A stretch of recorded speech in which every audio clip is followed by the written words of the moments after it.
Hello, this is Brent Porcia at TopVelocity.net. I'm going to do a pitch analysis here of Andrew. I'm going to pair him up with a Japanese pitcher, Takuya. I don't know. I'm sure I'm not saying it correctly, but moving on. Here we go. Let's take Andrew into his leg lift. Let's take Japanese guy into his leg lift here.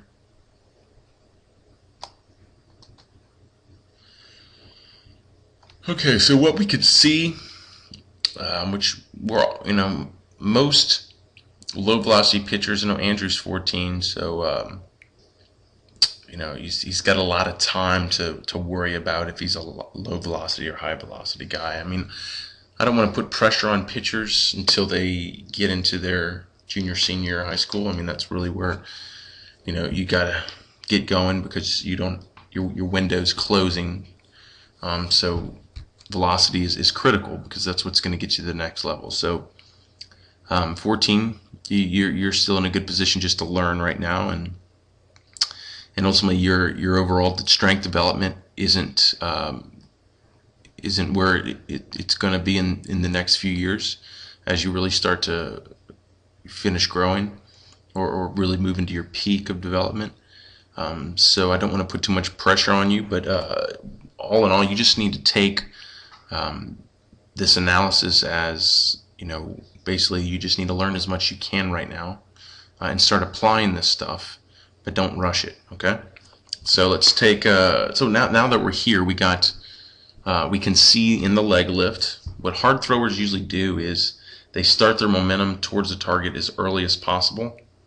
We can see here how well he's lifted and closed off, and we already have a little shift of momentum. We can see as he was coming up, he was moving forward at the same time. So what we find and what we see is we don't see hard throwers get in that conventional balanced position, or we don't see them even shift their weight back. They really, as they lift their leg and close off, but they start their momentum as quickly and as early as they can to the target. The key is really just closing off of the hips, so we can build power through the delivery. So you can see here that Andrew's a little bit too balanced up. As Andrew is coming up into his leg lift, we don't really have any forward movement. So we can see that. Now there we can start to see some, but not a lot of forward movement. So we can see that the Japanese pitcher here, he starts very early. As that leg's coming up, he's already starting to move forward, and then he really starts to accelerate it as he loads and builds flexion on that drive leg. He keeps that lift leg as closed as long as he can. You can see here now he's in this great load position. That lift leg, foot, and knee is pointing towards third base, so he's still closed off. He's got his force vector perfectly in line with his front hip. We know he has some speed momentum in his body from that lift leg to load, that kind of controlled fall, but with that force vector, that knee really leading or driving those hips. But now he's in a great position to launch here. So good flexion, closed off. He's starting to accelerate through his stride. Let's take Andrew into the same load position. So we can see that lift leg's coming down, and he's moving, but really not as much as potentially he could. So when his lift leg comes down, look where his force vector is. It's pointing up. It's more vertical.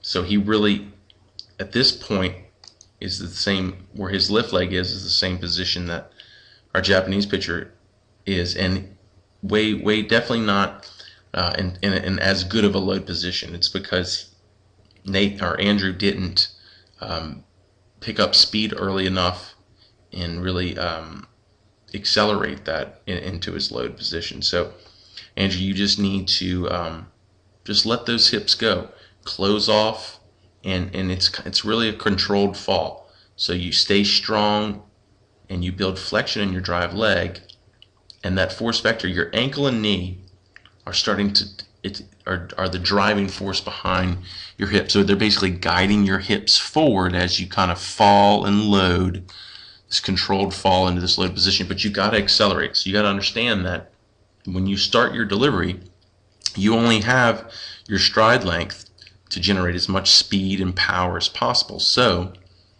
it's fine, you want to start off at a decent pace or speed right out of the gate, right from leg lift.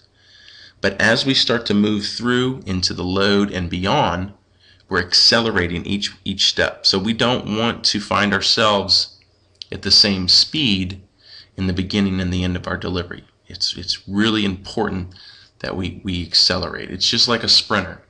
A sprinter knows that if he's going to be the fastest guy in the field, he's going to have the fastest times. He has to accelerate from the start. Every step gives him another chance to pick up speed. Okay, so the same thing here with the pitcher.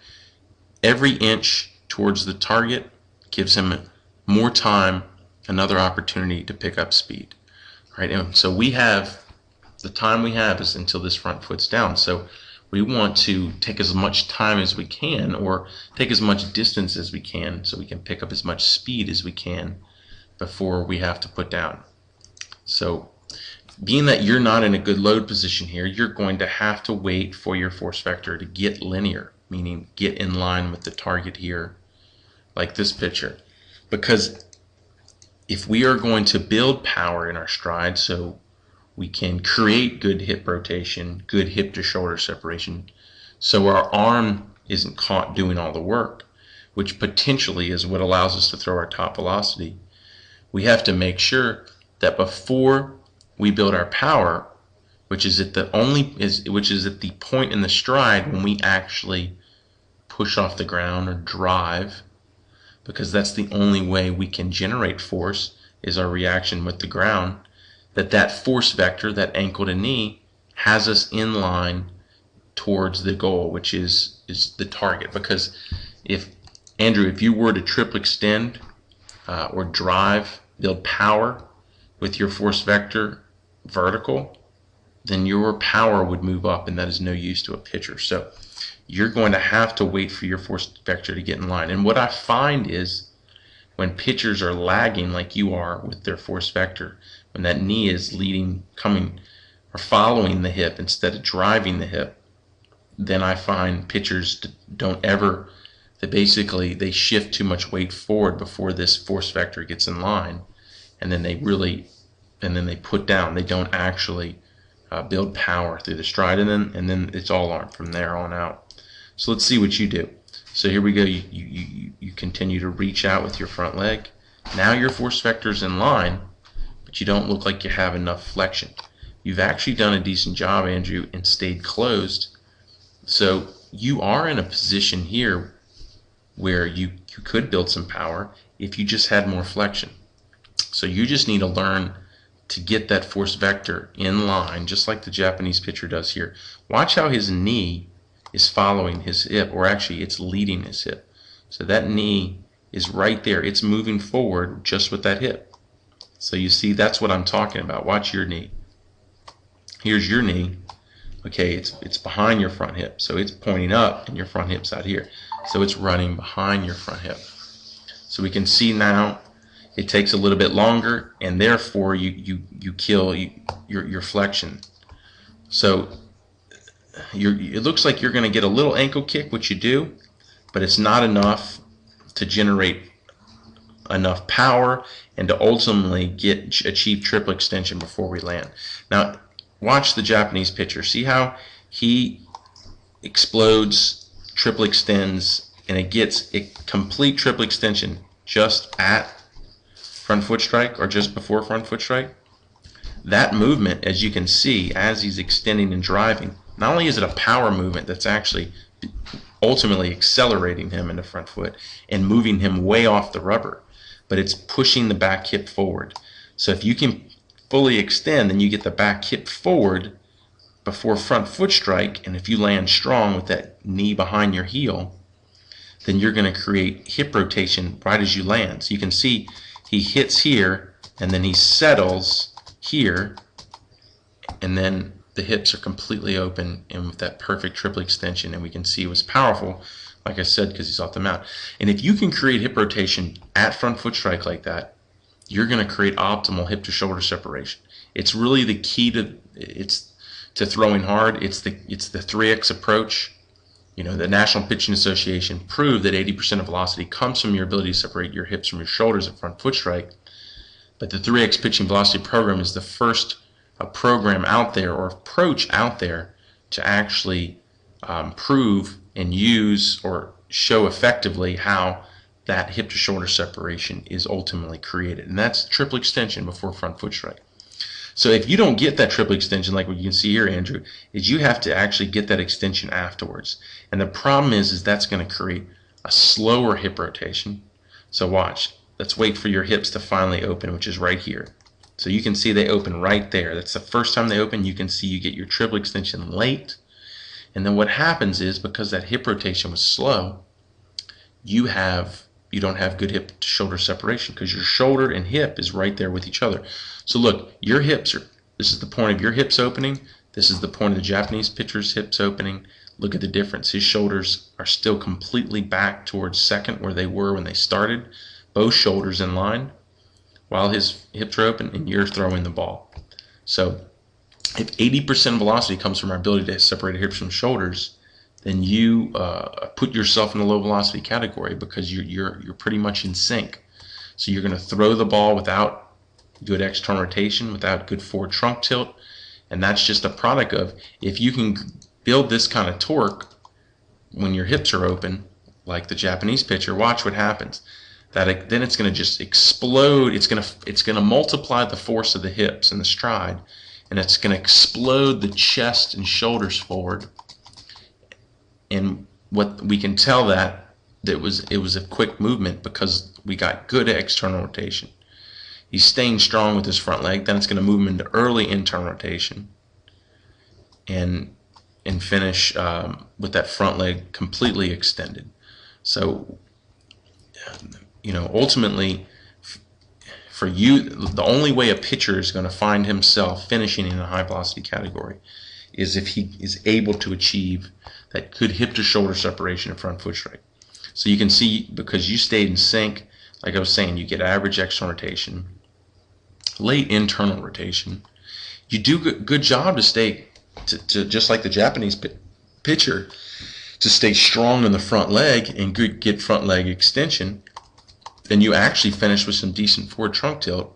But ultimately, you can see you're in a low velocity category strictly because at front foot strike, you're still on the rubber, poor hip to shoulder separation. You're getting late external rotation, so your elbow's getting out in front of your face to create more external rotation, and it's creating late internal rotation. So but because of your front leg is so effective, you're actually probably getting some decent velocity for your age, just because of your front leg, and you had a decent stride. So really, you're in a good position, Andrew, to really increase velocity, because all you need to do is learn one thing: be able to get that load position working better, so you can get triple extension before you land. If you could do like this Japanese pitcher and get this back leg extended like this before you land, so we can get hip rotation just at front foot strike, so then we can convert that to this optimal hip to shoulder separation. If we can just get you getting triple extension before front foot strike and creating this hip to shoulder separation, you just do a great job finishing your pitch, because I can see you're quick. You are explosive. You got some good fast twitch muscle fiber. If you could just enhance it through your stride and hip to shoulder separation, you're going to be up in a high velocity category ultimately, by the time you're a junior, senior in college, hopefully earlier. So, specifically as your body really develops. So you're in a great position here. You're a good age to start a strength and conditioning program along with a throwing program that's going to focus on these mechanics, and you would really see a lot of benefit from it. And ultimately, it's something to put you way ahead of the game. This type of a program that you're in, you'd move into high school and you'd be way ahead of the game. There'd be a rare few at your level that would be doing what you're doing, which is training like a D1 level pitcher or a professional elite pitcher. So appreciate you seeing the video. I hope this helps.